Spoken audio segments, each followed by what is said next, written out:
우리가 누군가를 처음 만날 때 가장 먼저 하는 일은 아마 상대방에게 자기를 소개하는 일이 아닐까 싶습니다.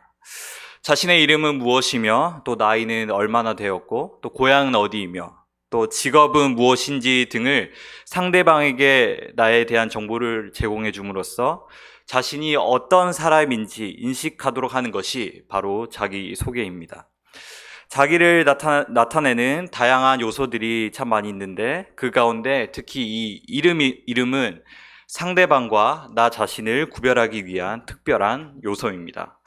그러한 특별함이 이 이름에 있어서인지 남녀노소를 가리지 않고 많은 사람들이 이름에 적지 않은 관심을 가지고 있는 것 같습니다.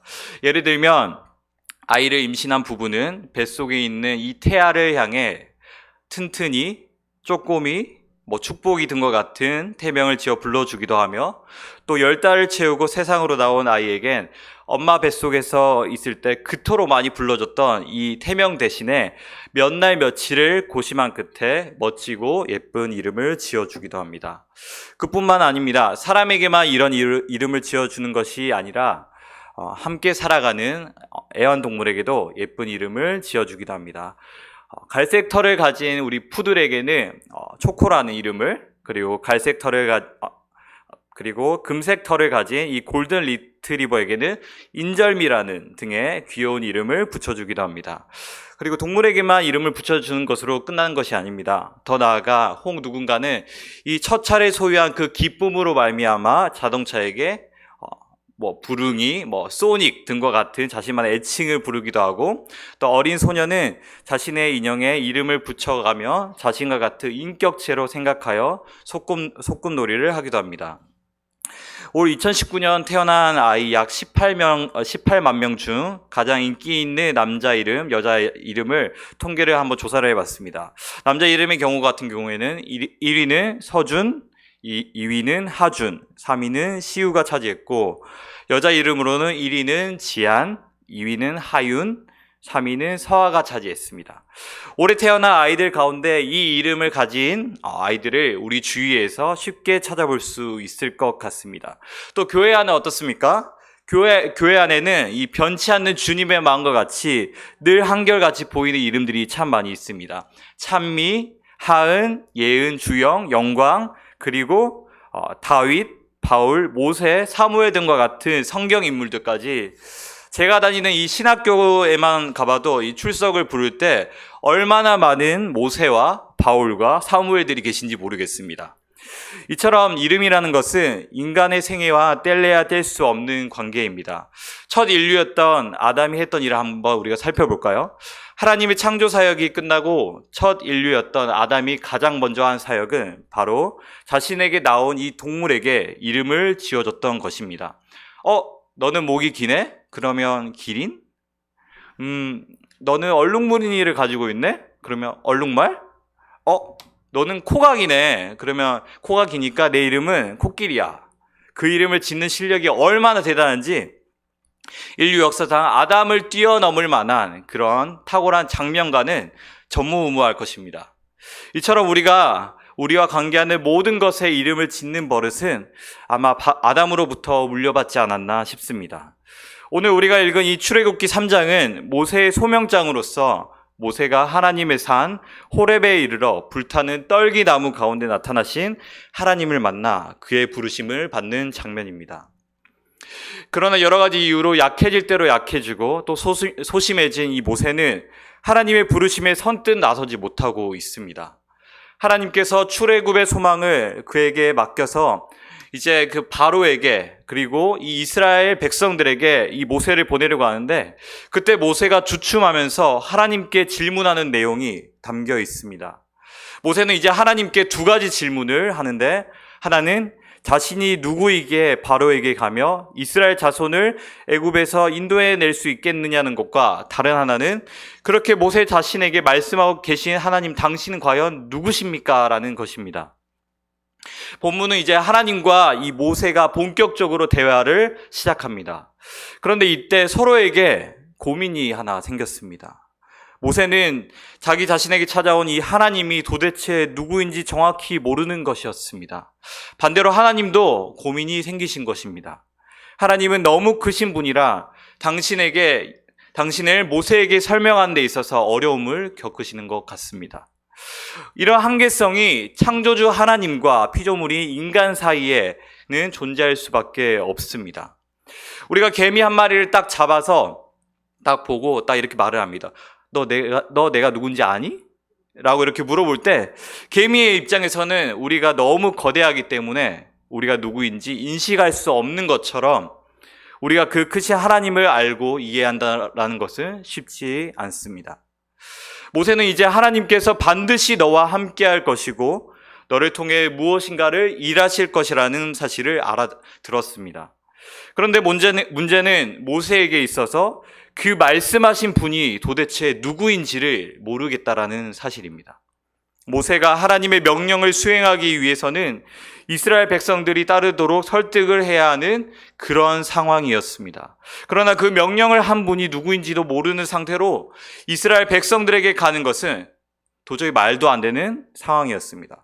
누군가 우리를 찾아와서 여러분 어떤 사람이 우리에게 몇 날 며칠 몇 시에 어디로 모여달라고 이렇게 말을 했습니다라고 이렇게 말을 전달했을 때 우리가 과연 그 전달받은 말만 듣고 우리가 과연 그 장소에 모일 수 있을까요? 우리가 과연 그 장소로 모일까요? 아마 그러지 않을 것입니다. 왜냐하면 어딘가로 모이라고 하는 말을 한 그 사람이 도대체 당최 누구인지 알 수 없기 때문입니다.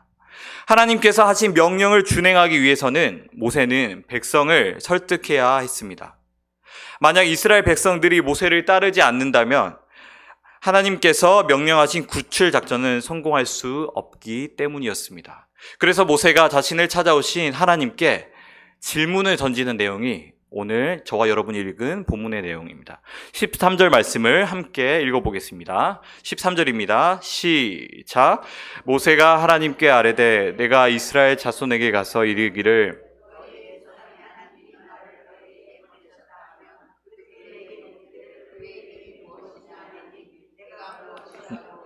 말하리까. 모세와 이스라엘 백성은 하나님에 대해서 들었을 것입니다. 그런데 모세가 하나님께 이렇게 말을 합니다. 내가 이스라엘 백성에게 가서 너희의 조상의 하나님이 나를 너희에게 보내셨다라고 하면 그들이 내게 묻기를 너를 보낸 하나님의 이름이 무엇이냐라고 할 것인데 자신이 무엇이라고 답을 해야 할지 모르겠다라는 것입니다. 그런데 여러분, 모세나 이스라엘 백성이 정말로 여호와 이름을 몰랐을까요? 그렇지 않습니다. 그들은 이미 여호와라는 하나님의 이름을 알고 있었습니다.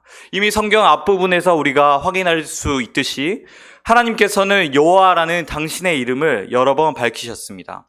그런데 우리가 출애굽기를 읽어나가다 보면 6장 3절에서 딱 멈추게 됩니다. 우리가 출애굽기 6장 3절을 함께 읽어보도록 하겠습니다. 네, 6장 3절입니다. 시작. 내가 아브라함과 이삭과 야곱에게 전능의 하나님으로 나타났으나 나의 이름을 여호와로는 그들에게 알리지 아니하였고.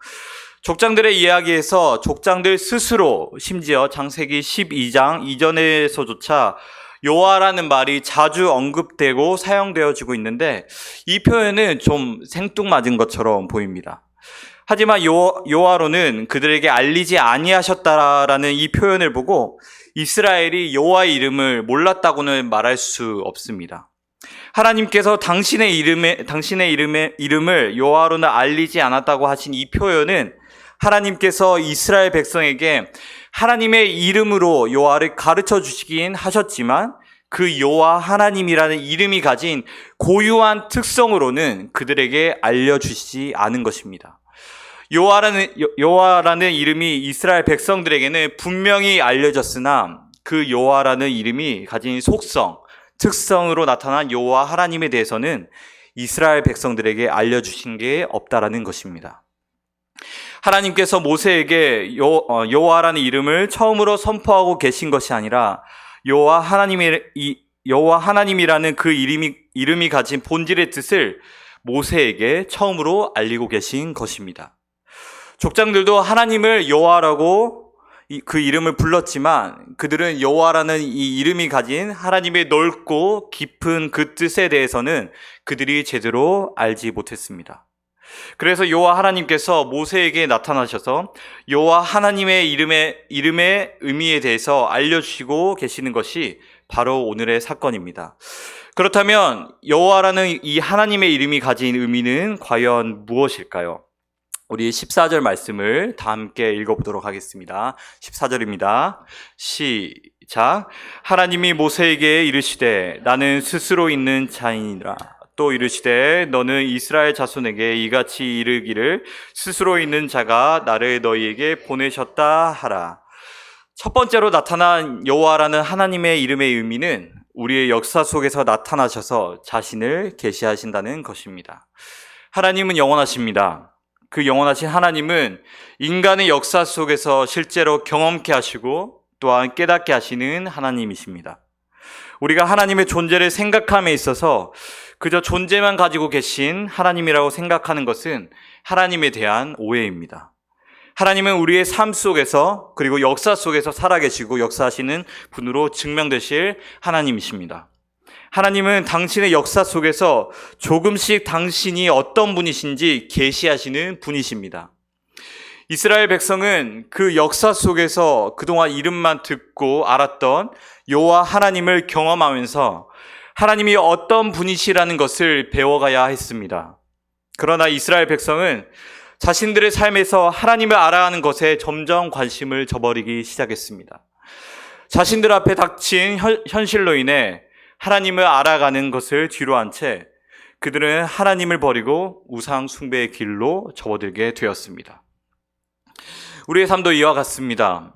우리가 하나님에 대해서 듣고 안다고 해서 하나님에 대해서 잘 아는 것은 아닙니다. 우리는 우리의 삶 속에서 자기 자신을 잘 드러내시는 하나님을 경험해야 될 줄 믿습니다. 우리 하나님은 지금도 끊임없이 당신께서 주관하시는 이 역사 속에서 당신을 드러내고 계시는 줄 믿습니다. 우리 앞에 놓여 있는 여러 가지 문제들과 상황 속에서 자신을 드러내실 하나님을 경험하시길 소망합니다. 두 번째로 나타난 여호와 하나님의 이름의 의미는 언약을 지키시며 언제나 동일하신 하나님이십니다. 우리 하나님은 언제나 자신의 백성과 맺으신 언약을 지키시며 또한 자기 백성을 돌보시는 신실하신 하나님이십니다. 14절에 나는 스스로 있는 자니라 이 말을 이제 원문으로 보면 에흐예 에흐예라는 표현인데 많은 학자들이 이 여호와의 이름을 나타내는 이 표현을 나는 나다, 나는 내가 되고자 하는 것이 될 그 존재이다 라는 등의 다양한 시제로 번역을 하기도 합니다. 그러나 여기서 우리가 주목해야 될 사실은 하나님은 어제나 오늘이나 내일도 언제나 늘 동일하신 여호와 하나님이라는 사실입니다. 떨기나무 사이 불꽃 가운데 모세에게 나타나신 하나님은 반짝 나타나신 그런 하나님이 아니십니다. 모세에게 소명을 주신 하나님은 과거 이스라엘에게 언약을 주셨던 바로 그 하나님이셨습니다. 지금 그 하나님이 모세에게 나타나셔서 모세에게 고통 속에서 신음하고 있는 이스라엘 백성들을 이끄시겠다고 말씀하시는 바로 그 하나님이십니다. 조상 때부터 함께 하신 하나님이 모세에게 나타나셔서 당신의 이름을 분명하게 말씀하고 계십니다. 고대 근동에는 이 이름은 곧 그 존재를 의미합니다. 쉽게 말해 하나님의 존재는 하나님의 이름을 통해 드러난다는 것입니다. 여호와 하나님은 스스로 계시기에 누구에게 의존할 필요가 없는 분이십니다. 하나님께서 당신의 이름을 알려주고 또한 관계를 맺는 것은 그 주도권이 사람에게 있는 것이 아니라 바로 하나님께 있음을 나타내주고 있습니다. 세상 모든 종교의 신들을 따지고 보면 다 그 이름은 인간이 지은 것입니다. 인간은 종교를 창안하고 신들의 이름을 붙임으로써 그 신에 대한 자신의 욕망과 이해관계를 넣어 결국 그 신에 대한 소유권을 행사합니다. 그러나 하나님은 세상 신들과는 다르게 주권적으로 자기 이름을 알려주시는 분이지 인간에 의해 규정되거나 지배받는 그런 분이 아니십니다. 그러기에 우리는 하나님을 의존하지 않고서는 살 수 없는 존재들입니다. 우리는 이 사실을 하나님 앞에 겸손하게 인정하며 더욱 하나님을 의존하며 살아야 할 줄 믿습니다. 계속해서 15절입니다. 같이 읽겠습니다. 15절입니다. 시작. 하나님이 또 모세에게 이르시되 너는 이스라엘 자손에게 이같이 이르기를 너희 조상의 하나님 여호와 곧 아브라함의 하나님 이삭의 하나님 야곱의 하나님께서 나를 너희에게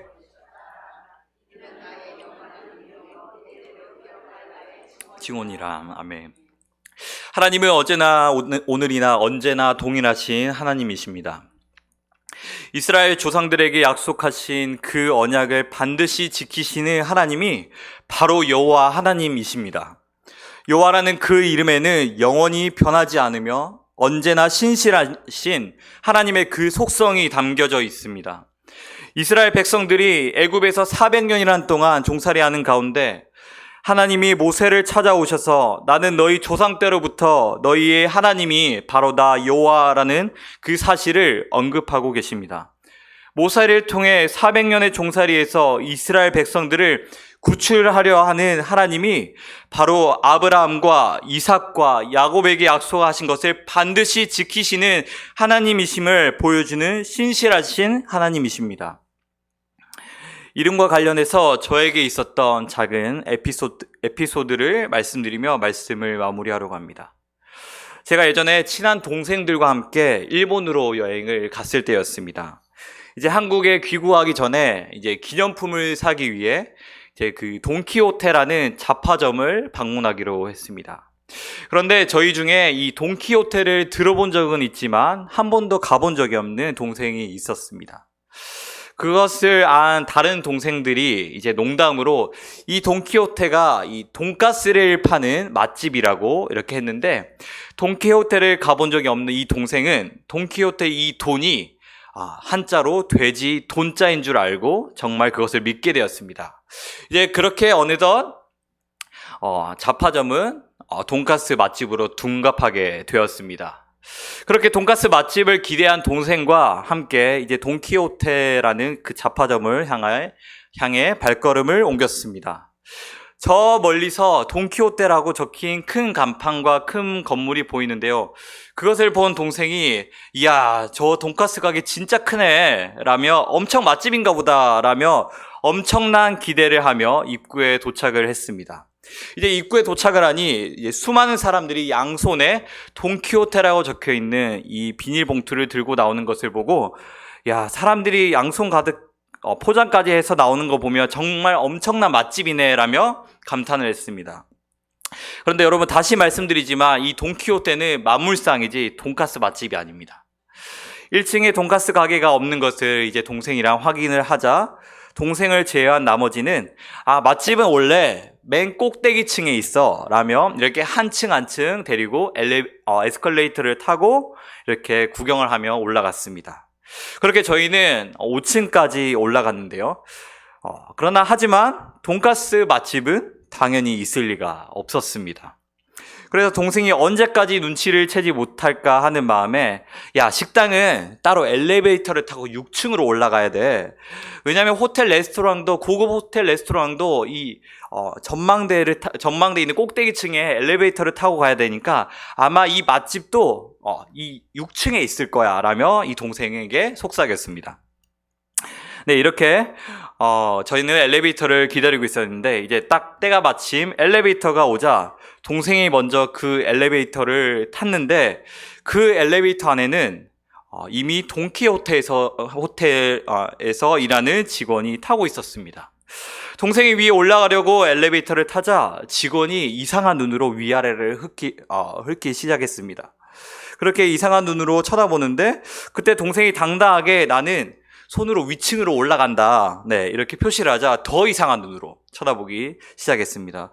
왜냐하면 이 엘리베이터를 타고 갈 수 있는 6층은 바로 직원 전용 공간이었기 때문입니다. 그렇게 마침내 동생은 이 돈키호테의 돈이 돼지 돈이 아니며 돈키호테는 절대 돈가스 맛집이 아니라는 것을 깨달았던 이름에 대한 오해로 생긴 작은 에피소드였습니다. 우리에겐 여호와 하나님께서 가르쳐 주신 그 이름의 의미에 대한 분명한 인식이 필요합니다. 여호와라는 이름은 우리가 익히 들어 알고 있었지만 그 이름이 가진 의미를 알지 못했던 모세와 이스라엘 백성에게 하나님은 이렇게 말씀하십니다. 나는 스스로 있는 자니라. 사랑하는 성도 여러분, 하나님은 홀로 스스로 계신 분이십니다. 그는 영원하시고 신실한 분이십니다. 그는 전지전능하신 분이십니다. 우리가 믿는 하나님은 바로 여호와 하나님이십니다. 그 여호와를 아는 자가 되었다는 사실로 말미암아 하나님을 찬양하시는 저와 여러분 되길 소망합니다. 여호와여, 주의 이름을 아는 자는 주를 의지하오니 이는 주를 찾는 자들을 버리지 아니하심이니라 라는 시편 9편 10절 말씀처럼 스스로 계시며 영원하신 그분, 당신의 백성과 맺으신 약속에 언제나 신실하시고 동일하신 그 여호와 하나님을 의지하며 살아가시는 저와 여러분 되시길 진심으로 소망합니다.